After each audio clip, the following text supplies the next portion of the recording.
রুই মাছের এরকম শর্টকাট রেসিপি বানিয়ে দেখো, দেখো কি দারুণ খেতে, কোনো নো ভাজাভাজি, ঝামেলা ছাড়া রান্না, কিন্তু দারুণ স্বাদের। তোমাদেরকে একটা দারুণ রুই মাছের রেসিপি দেখাবো আজকে, যেটা একদম বিনা ঝঞ্ঝাটে হয়ে যাবে, নেবে আর রান্না হয়ে যাবে, কিন্তু দারুণ স্বাদের।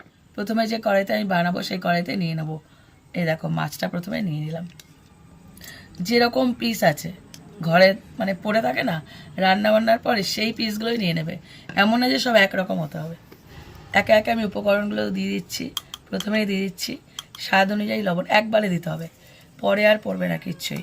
হলুদ গুঁড়ো, লঙ্কার গুঁড়ো, এটা ঝাল কাশ্মীরি লঙ্কার গুঁড়ো, জিরের গুঁড়ো, এখানে একটা স্পেশাল মশলা দিচ্ছি, এটা আমার তৈরি। এখানে অনেক কিছু আছে, কারি পাতা, জিরে, ধনে, মৌরি, সর্ষে, তারপরে ছোটো এলাচ, দারচিনি, সব কিছু, সেই মশলাটা দিচ্ছি। আদা এভাবে গ্রেট করে, 1.5খানা বড় বড় পেঁয়াজ এখানে কুচি করে নিয়েছি, একটা বড় একটা মাঝারি, চেরা কাঁচা লঙ্কা, রসুন কুচি, গরম মশলা, কয়েক দানা চিনি, একদম অল্প, একদম শেষে যাবে সর্ষের তেল, এটা সর্ষের তেলেই করতে হবে। এবার ভালো করে এটাকে মাখিয়ে নিতে হবে, ঠিক আমরা যেভাবে পাতুরি করি না সেম, কোনো ঝামেলার রান্না না, কিন্তু এর স্বাদ অসম্ভব সুন্দর হয়। সব ভালো করে চটকে মেখে নিয়েছি। এইবার এখানে পরিমাণ মতো জল দিয়ে দেবো, মাছটা একদম মাখা মাখা হবে। আমার উনুন ধরানো হয়ে গেছে, এইবার শুধু কড়াইটা ধরে বসিয়ে দেওয়া, ব্যাস।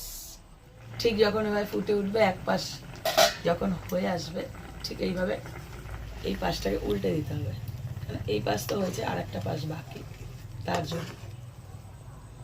ফাঁকিবাজি রান্না না একদম, কিন্তু খেতে খুবই দারুণ।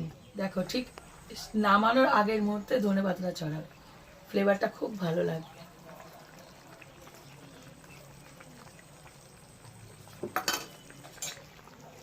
দেখো তৈরি হয়ে গেল হাতের মাখা মশলায় রুই মাছ, কি দারুণ হয়েছে দেখো। ঠিক এরকম একটা গ্রেভি রেখে নামাবে, এর থেকে বেশি শুকাবে না, তাহলে খেয়ে মজা পাবে না। একটু করে গ্রেভি নেবে, পেঁয়াজগুলো গলেছে কিন্তু মানে দেখা যাচ্ছে, কি দারুণ না রেসিপিটা, কিন্তু তোমরা অবশ্যই ট্রাই করো।